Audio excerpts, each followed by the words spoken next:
E você, seus amigos? Eu falo com o Freixo, com o Wagner, sem problema nenhum. Sobre tudo? Eu não gosto muito de falar de política com eles, não, justamente para não acontecer isso. Mas, na verdade, não é nenhuma ruptura ideológica, porque se eu for caracterizar a minha posição política, eu sou um socrático, eu sei que não sei. Por exemplo, eu leio Marx, ou Engels, ou correlatos, derivados, e eu não compro a construção teórica do marxismo. Eu não acho que o marxismo explica a sociedade. E muito menos a ideia de que você concentrar o poder... numa classe, seja qual for, vai resolver qualquer problema social. Eu tenho um medo danado disso, eu acho que vai tender à falta de liberdade. Por outro lado, se eu ler, sei lá, Adam Smith, Hayek, von Mises, qualquer desses liberais, eu também não compro. Eu vejo 1 milhão de furos, eu vejo que a economia de mercado tende a concentrar a renda, tende a formar oligopólios e tudo mais. Então, eu acho que a virtude está em algum lugar do meio. Aí não era Sócrates, era Aristóteles mesmo. O caminho do meio. O Buda. E acho que eu não consigo ter ideologia. Se existe alguma discordância minha com Wagner e com Freixo, é porque eles têm ideologia. Aliás, tem tanta ideologia que o Wagner Moura está dirigindo um filme agora sobre um controverso personagem da nossa história, nem tão recente, Carlos Marighella, que para a direita é um monstro terrorista e para a esquerda é um herói. Se você fosse filmar a biografia do Marighella, ele seria um filme de bandido ou mocinho? Seria um filme como eu faço. Eu acho ótimo o Wagner estar fazendo o filme do Marighella, acho ótimo fazer nesse momento. E acho importante olhar para o Marighella. Eu não sei exatamente como que ele está olhando, eu não li o roteiro, etc, etc.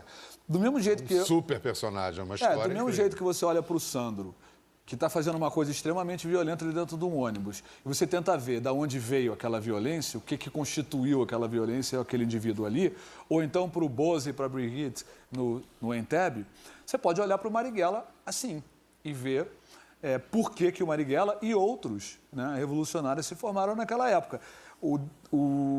Acho interessante e acho que o Seu Jorge está fazendo o Seu Jorge é o Marighella. O Seu Jorge é meu companheiro lá de Los Angeles. Eu acho uma dupla incrível. Os dois estavam no Tropa 2 e acho que vai ser um filmão. O Seu Jorge disse que o Wagner está dirigindo fino e o Wagner bebeu muito os diretores que... O Wagner sempre pensou como diretor. E o Selton Mello, que está no Mecanismo, é a mesma coisa. Eles são grandes atores que pensam do ponto de vista da direção. O Selton já tem 3 ou 4 filmes. O Selton já fez 3 ou 4 filmes. Wagner está indo para o seu primeiro. Zé, você falou lá atrás, é verdade que quando havia aquela maré de esperança das UPPs do Rio, você falou isso não vai dar certo, você duvidou. Agora tem muita gente duvidando da eficácia da intervenção militar no Rio. Sim, pode me incluir entre eles. Sim. É quase ridículo, né? Seria ridículo se não fosse trágico. De novo, a Polícia Militar do Rio de Janeiro tem quantos homens? 45 mil homens? As favelas são de que tamanho? Tem quantas pessoas lá? Milhões? Milhões. Não há a menor possibilidade de uma intervenção militar pontual resolver o problema da violência urbana no Rio de Janeiro. Tem que reformar todos os presídios. Tem que tratar os pequenos criminosos e os criminosos mais sérios com dignidade. Não adianta fazer tortura, que nem fizeram com o Sandro. Você vai só fazer o cara ficar mais violento. Tem que reformar a polícia. Tem que ter polícia de ciclo único, eu imagino, com salários decentes para os policiais, para eles não terem que fazer bico ou não se corromperem, ou pelo menos diminuir a chance. E legalização das drogas está entre essas medidas? Bom, eu moro numa cidade onde a maconha é legalizada. Eu sou totalmente a favor da legalização da maconha. Fico um pouco no muro com relação à cocaína, mas tendo a ser a favor. E sou contra a legalização do crack. Eu acho que dizer vamos legalizar as drogas, sem especificar qual é a droga e sem analisar o efeito químico daquela droga e quão rápido ela altera o cérebro, é uma maneira não muito sofisticada de olhar para a questão. Mas, com certeza, tem que legalizar a maconha. Então, você lá de Los Angeles olha para o Rio e é um retrato que dói na parede, né? De qualquer lugar que você olhar para o Rio, vai ser um retrato que vai doer. O Brasil é um país maravilhoso. O Brasil tem um monte de gente boa, um monte de gente talentosa. Não são os recursos naturais, porque o que tem lá no Japão, né? Tem japonês. E dá certo, né? Então são as pessoas, mas o Brasil tem as pessoas. O problema é que o Brasil tem uma história atribulada, saiu de uma ditadura por por uma democracia que se instaurou um pouco como farsa.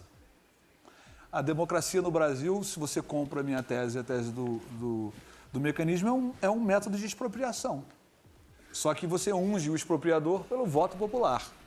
Mas que ele foi eleito com dinheiro de caixa 2, desviado do seu bolso e roubado de você, foi. Zé, você não pensa em voltar a fazer cinema no Brasil?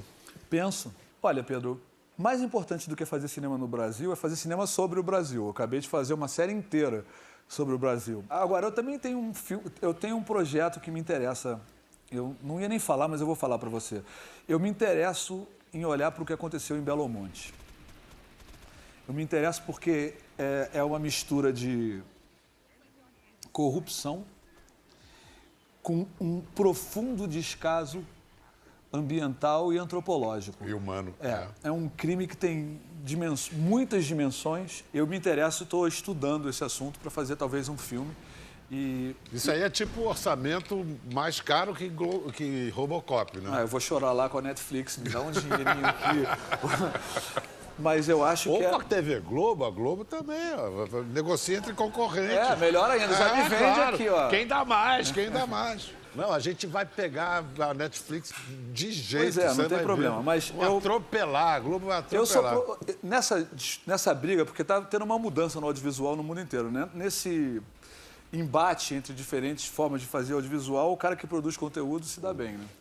Falar em eleições aqui, você vê alguma possibilidade de um resultado minimamente promissor? Eu pensei um pouco sobre esse assunto nos últimos 3 dias, conversando com meus familiares, né? Para onde vai o Brasil? Quem vai ser eleito? Né? Aí eu fiquei olhando, bom, tem o fator tempo de televisão, né? O fator tempo de televisão é ruim, porque a lei dá mais tempo de televisão para partidos maiores. Quanto maior o partido, mais o partido é do mecanismo, né? Como regra geral. Então, quem tem tempo de televisão? PSDB, PT, PMDB. Né?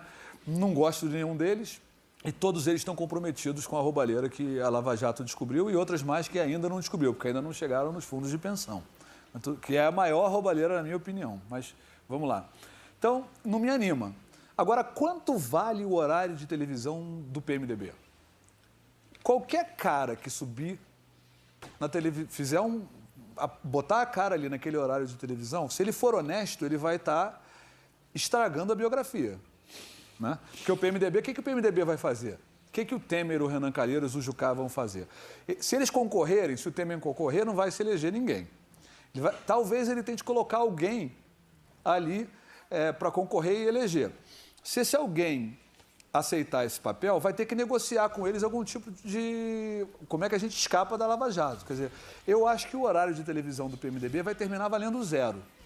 Eu acho que o horário de televisão do PT, por questões semelhantes, vai terminar valendo um pouquinho mais que 0. Não 0, mas vai valer 2.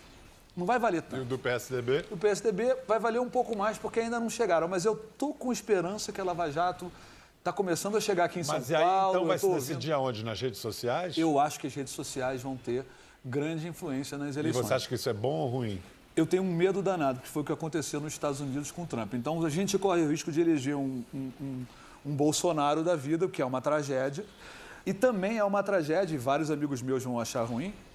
E eu não estou comparando essas duas pessoas, mas eu também não acho salutar eleger alguém do MST. Eu acho que não vai ser bom para o Brasil, eu acho que não vai conseguir governar, não vai conseguir formar base e vai virar conflagração social. Você tem que ter um mínimo de responsabilidade e olhar para a situação política.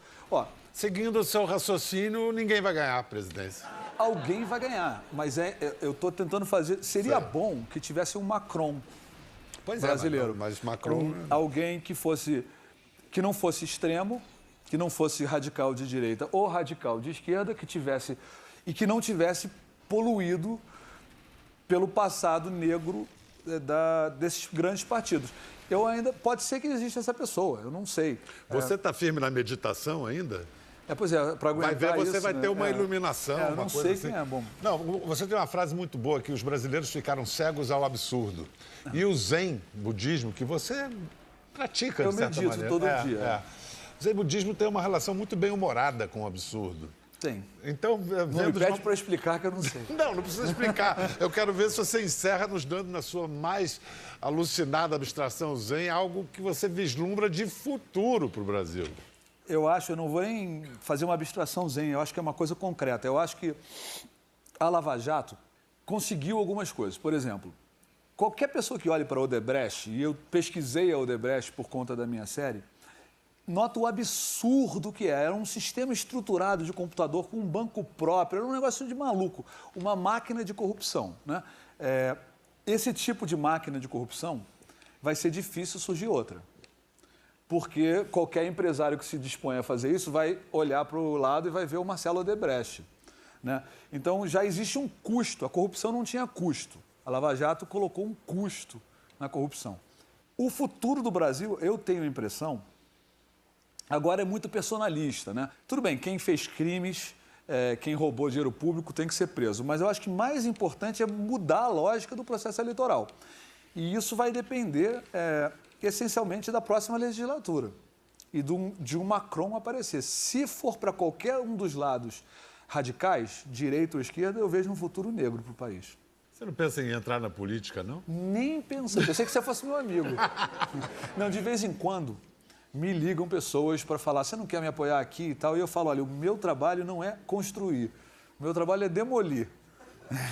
Eu não vou tentar construir nada do ponto de vista da política no Brasil, porque eu não consigo me submeter às regras da política no Brasil. Você consegue? Não, eu vou chegar lá, tô aqui bem. Pois é, eu vou chegar num partido e aí eu vou ter que pegar dinheiro com um empresário, senão eu não consigo fazer campanha, e aí depois o empresário não dá, né? Não dá nem para pensar em entrar em política do jeito como ela existe. Obrigado, Zé. Muito obrigado mesmo. Prazer. Volte sempre, por favor, a casa é sua. Eu sei que você fica muito mais em Los Angeles. Vou voltar.